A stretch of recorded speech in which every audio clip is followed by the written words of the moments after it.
नमस्कार दोस्तों, राधे राधे, जय श्री कृष्ण। कैसे हैं आप सब? आशा करती हूँ कि आप सभी बहुत अच्छे होंगे। तो दोस्तों, जैसे कि हमारा देश भारत एक उत्सव प्रधान देश है। हम यहाँ पर हर चीज़ में कोई ना कोई उत्सव मनाते हैं, चाहे वह कोई अवसर हो, कोई समय हो, किसी का जन्मदिन हो, कोई भी अवसर क्यों ना हो, हम कोई ना कोई उसमें उत्सव मना ही लेते हैं। उसी प्रकार विवाह विवाह को भी भारत में एक पवित्र बंधन माना जाता है। विवाह 7 जन्मों का बंधन है और विवाह केवल दो व्यक्तियों का आपस में मिलन ही नहीं होता, अपितु दो परिवारों का मिलन होता है। कहते हैं कि जब विवाह में दो परिवारों का आपस में मिलन होता है, उसके पश्चात वो प्रत्येक सुख दुख के साथी बन जाते हैं। हर सुख दुख वो एक साथ मिलकर मनाते हैं। विवाह में हम बहुत सारे रीति रिवाज भी निभाते हैं। विवाह का उत्सव एक ऐसा उत्सव है जिसे हम और अधिक आनंदमय बनाने के लिए बहुत सारे इसमें रीति रिवाज मनाए जाते हैं, जिन्हें हम सभी अपनी अपनी परंपराओं के अनुसार बड़े बहुत ही प्रेम, मनोरंजन और श्रद्धा के साथ हम इन्हें पूर्ण करते हैं। लेकिन कभी कभी ऐसा भी होता है कि कुछ प्रथाएं जो हम शुभ कार्य के लिए या शुभ समझकर हम मना रहे हैं, उन्हीं में अज्ञानतावश कहीं कहीं हम शुभ की जगह अशुभ कर बैठते हैं। अर्थात हमें नहीं पता होता है कि हम ये प्रथाएं क्यों कर रहे हैं या इनका क्या मीनिंग है, और हम उन प्रथाओं को करते हुए कहीं ना कहीं कुछ गलत कर देते हैं। तो ऐसी ही एक प्रथा है तोरण प्रथा। तो आज हम यहाँ बात करेंगे तोरण प्रथा की, कि तोरण प्रथा क्या है और हमें इसे कैसे करना चाहिए। तोरण प्रथा जो कि सदियों से चली आ रही प्रथा है। इसमें दूल्हा घोड़ी पर बैठकर जब दुल्हन के घर जाता है विवाह करने के लिए, जब वो दुल्हन के घर पहुंचता है तो दरवाजे पर एक तोरण लगा होता है, जो कि प्रायः लकड़ी का, पहले तो ये लकड़ी के पाटे पर बनता था, अब प्रायः गत्ते पर या किसी और चीज पे भी ये बना देते हैं। उसमें एक तोते का चिन्ह होता है और दूल्हा जो दुल्हन के लिए मतलब विवाह करने के लिए दुल्हन के घर पहुंचता है, वो अपनी तलवार या कटार से दरवाजे पर उस तोरण को तोड़ देता है और उसके पश्चात घर में प्रवेश करता है। इसे तोरण प्रथा कहते हैं। इस प्रथा को करते समय आपस में बहुत ही हंसी ठिठोली भी की जाती है। तो ऐसी मान्यता है कि जब दूल्हा दुल्हन के घर पहुंचता है तो वो रास्ते में जो पड़ता है, मतलब दुल्हन के घर में प्रवेश करने से पहले विघ्नों के रूप में, जो भी विघ्न है उनके रूप में उस तोरण को तोड़ता है। इसके पीछे एक दंत कथा प्रचलित है। कहते हैं कि बहुत समय पहले की बात है कि एक राज्य में एक तोरण नामक राक्षस रहता था, जो कि तोते के शरीर में रहता था, और वह जिस भी घर में किसी भी लड़की का विवाह होता था उसके घर के दरवाजे पर आकर बैठ जाता था। और जब दूल्हा उस घर में प्रवेश करता था तो वह अपनी मायावी शक्तियों के द्वारा उस दूल्हे के शरीर में प्रवेश कर जाता था और उसके साथ साथ घर के अंदर चला जाता था और वहां जाकर वह दुल्हन से विवाह कर लेता था, या विवाह में बहुत से विघ्न उपस्थित कर देता था, जिससे कि विघ्न सही मतलब विवाह जो था वो सही सलामत नहीं हो पाता था।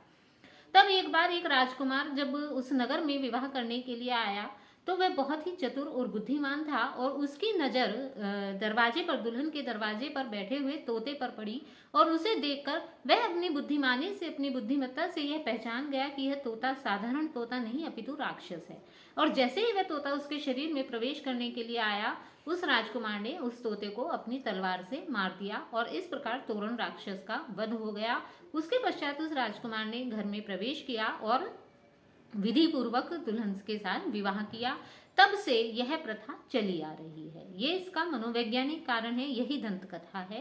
तो तभी से उस तोरण नामक राक्षस के रूप में प्रायः सभी जिनके यहाँ घर मतलब विवाह होता है, उनके घर पर एक लकड़ी का पाटा बना दिया जाता है, एक लकड़ी का इस तरह चित्र बना दिया जाता है, और उस चित्र पर, लकड़ी का या गत्ते का जो भी चित्र होता है, उस पर एक तोते का चित्र होता है और उसी के साथ दो तोते, छोटे छोटे तोतों का भी होता है। और यह जो तोता होता है ये तोरण राक्षस का प्रतीक होता है। और जब दूल्हा उनके घर आता है तो दूल्हा उस राक्षस को अपनी तलवार से मार के गिरा देता है और घर में प्रवेश करता है।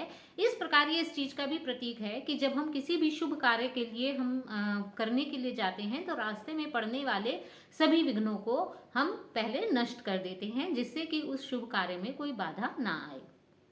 किंतु आजकल देखने में आ रहा है कि तोरण बाजार में बहुत ही सुंदर सुंदर रंग बिरंगे तोरण बाजार में मिलते हैं। पहले तो ये घर में बनाए जाते थे, किंतु अब बाजार में बहुत सुंदर सुंदर रंग बिरंगे तोरण मिलते हैं और उन तोरण को हम खरीद लाते हैं। प्रायः देखते हैं कि फैशन के दौर में इन तोरण पे, जिसपे कि एक तोते का चिन्ह होता था, उसमें अब गणेश जी का या स्वास्तिक का चिन्ह भी बनाया जाने लगा है। और हम बिना कुछ ध्यान करे उन तोरण को बहुत शौक से खरीद के लाते हैं कि इस पे गणेश जी बने हुए हैं, शुभ मुहूर्त का काम हो रहा है, तो हम गणेश जी के स्वास्तिक के चिन्ह वाले तोरण हम बहुत ही शौक से खरीद कर ले आते हैं और अपने घर में विवाह आदि के संपन्न कराने पर वही तोरण दरवाजे पर लगा दिया जाता है। दूल्हा आता है और उस तोरण को तोड़ देता है। लेकिन हमें इसमें इस बात का ध्यान रखना चाहिए कि तोरण जो था वह राक्षस का प्रतीक था। जो उसमें तोते का चिन्ह बना होता था वह तोरण राक्षस था। और जब कोई दूल्हा आके उस तोरण को, जिस पर कि गणेश जी बने हुए हैं, उसे तोड़ता है तो इससे अर्थ का अनर्थ हो जाता है कि जो हम राक्षस को, जहां हमें राक्षस को तोड़ना था, राक्षस को भगाना था, वहां पर हम गणेश जी का, जाने अनजाने हम गणेश जी का या अपने ही स्वास्तिक चिन्हों का अपमान कर देते हैं। गणेश जी जिन्हें कि विघ्नहर्ता माना जाता है, जो सारे विघ्न हर लेते हैं, हम उन्हीं को, सबसे पहले उन्हीं को तोड़ के नीचे गिरा दिया जाता है। तो तोरण प्रथा एक बहुत ही शुभ प्रथा है। इसीलिए मैं चाहूंगी मतलब आप सभी से यह अनुरोध है कि यदि आपके यहाँ भी ये तोरण की प्रथा होती है और आप भी अपने घर में किसी की भी विवाह शादी में इस तोरण प्रथा के लिए बाजार से तोरण खरीद कर ला रहे हैं, तो इस बात का विशेष ध्यान रखें कि उस तोरण पर कोई भी भगवान जी का चित्र या कोई स्वास्तिक का चित्र ना बना हो।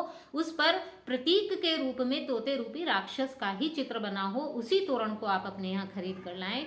भले ही गणेश जी का और स्वास्तिक का तोरण जो है वो कितना भी सुंदर लग रहा हो, क्योंकि कहीं ना कहीं एक तरह से वह अर्थ का अनर्थ करने वाला तोरण होता है। कि कहाँ तो एक और हम अपने घर में शुभ कार्य करने जा रहे हैं, हम भगवान जी से विघ्नहर्ता, जो गणेश जी विघ्नहर्ता हैं, हम उनसे सभी प्रकार के विघ्नों को का नष्ट करने की हम उनसे प्रार्थना करते हैं और उन्हीं को हम दरवाजे पे तोड़कर गिरा देते हैं। तो ये बहुत ही गलत प्रथा है। यदि आपके यहाँ भी तोरण प्रथा होती है तो आप इस बात का अवश्य ही ध्यान रखें कि तोरण प्रथा एक राक्षस को मारने के लिए है, भगवान जी को या स्वास्तिक चिन्हों को मारने के लिए नहीं है। तो कैसी लगी आपको मेरी ये जानकारी? यदि आपको ये जानकारी अच्छी लगी हो तो प्लीज़ मेरी वीडियो को लाइक कीजिए, चैनल को सब्सक्राइब कीजिए और ऐसी ही और जानकारियां प्राप्त करने के लिए बेल आइकन को दबाना ना भूलिए। इसी के साथ जय श्री कृष्ण, राधे राधे।